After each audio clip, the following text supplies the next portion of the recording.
Okazało się, że wiele planów, nadziei i marzeń żyjących w międzywojennej Polsce Żydów i Żydówek nie mogło się spełnić, ponieważ wybuchła wojna. Nazywam się Anita Borkowska i opowiem Państwu, co działo się z ludnością żydowską w czasie II wojny światowej. Po klęsce kampanii wrześniowej, podziale ziem polskich i utworzeniu generalnego gubernatorstwa Niemcy rozpoczęli systematyczne wprowadzanie zarządzeń wymierzonych w ludność żydowską. Zakaz wstępu do parków, sklepów, kin, teatrów, blokada kont bankowych czy nakaz noszenia białych opasek z gwiazdą Dawida to tylko niektóre zarządzenia, które są dowodem na to, że ludność żydowska była stopniowo pozbawiana praw. Spójrzmy na to zdjęcie. Tradycyjny strój tego mężczyzny od razu zdradza nam, że chodzi o religijnego Żyda. Obecność mundurów to znak, że ani ten mężczyzna, ani inni nie znaleźli się w tym miejscu z własnej woli. Widzimy miotły, które udowadniają, że prawdopodobnie chodzi o Żydów i Żydówki, którzy zostali zmuszeni do zamiatania ulic.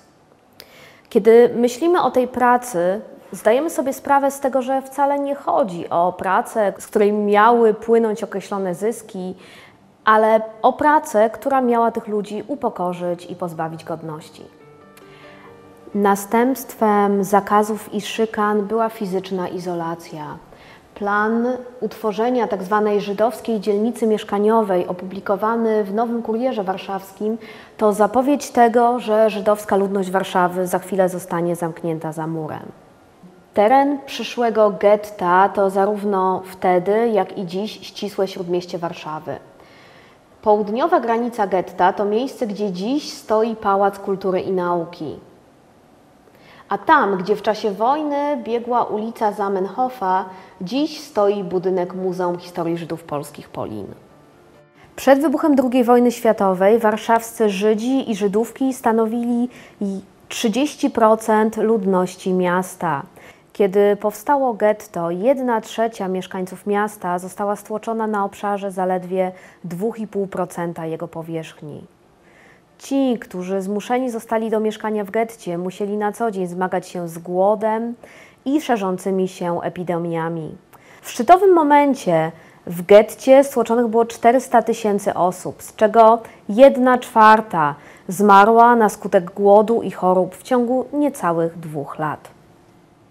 22 lipca 1942 roku rozpoczęła się tak zwana Wielka Akcja Likwidacyjna.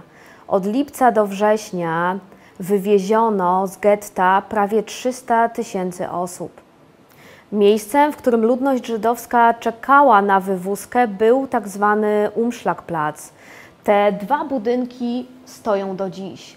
Budynek po prawej pełnił funkcję siedziby Komendy SS, a dziś znajduje się tu Wydział Psychologii Uniwersytetu Warszawskiego. Budynek po lewej stronie w czasie tzw. Wielkiej Akcji Likwidacyjnej pełnił funkcję szpitala w getcie, a dziś znajduje się tu szkoła ponadpodstawowa. Między tymi budynkami biegnie dziś ulica Stawki, która znajduje się 2 przecznice na północ od naszego muzeum. Po tak zwanej Wielkiej Akcji Likwidacyjnej teren getta został znacznie zmniejszony. Na tym terenie pozostało około 60 000 osób, głównie młodych i zdolnych do pracy.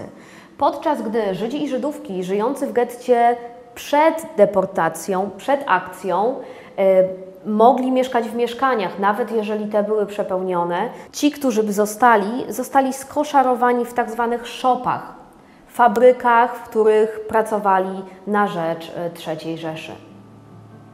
Ci, którzy nie zostali wywiezieni podczas wielkiej akcji, postanowili się bronić, kiedy Niemcy raz jeszcze wejdą do getta. Jeszcze w lipcu 1942 roku powstała żydowska organizacja bojowa zrzeszająca działaczy o poglądach lewicowych, a pół roku później powstał Żydowski Związek Wojskowy, organizacja zrzeszająca działaczy prawicowych. 18 stycznia 1943 roku Niemcy podjęli próbę likwidacji getta i wtedy po raz pierwszy napotkali na opór. Żydowska samoobrona ze stycznia 1943 roku to pierwszy przykład walk w mieście w historii okupacyjnej Polski. 19 kwietnia 1943 roku, w Wigilię Święta Pesach, Niemcy weszli do getta raz jeszcze, żeby je zlikwidować. Jest to data, którą znamy jako dzień rozpoczęcia powstania w getcie warszawskim.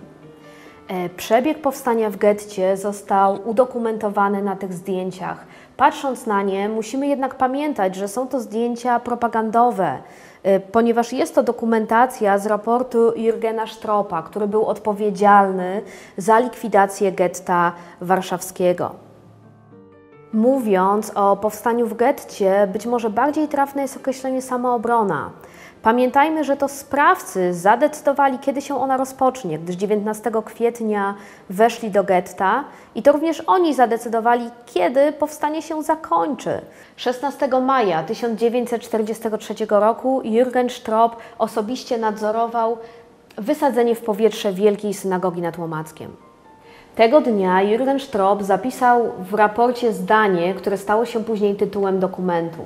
Es gibt keinen jüdischen Wohnbezirk in Warschau mehr. Żydowska dzielnica mieszkaniowa w Warszawie przestała istnieć. Co stało się z Żydami i z Żydówkami wywiezionymi z getta w lecie 1942 roku? A kim byli ci, którzy pół roku później zdecydowali się stanąć do walki? Jakich słów używali, aby opisać swoje emocje i wyjaśnić motywy podejmowanych decyzji? Tego wszystkiego mogą dowiedzieć się Państwo, odwiedzając Muzeum Historii Żydów Polskich Polin, kiedy zostanie ponownie otwarte. Bogaty materiał źródłowy pozwoli Państwu przyjrzeć się zdjęciom z epoki i zapoznać się z relacjami. Nasi przewodnicy i przewodniczki bardzo chętnie odpowiedzą na Państwa pytania. Zapraszam Państwa do nas na spacer śladami tysiącletniej historii Żydów polskich.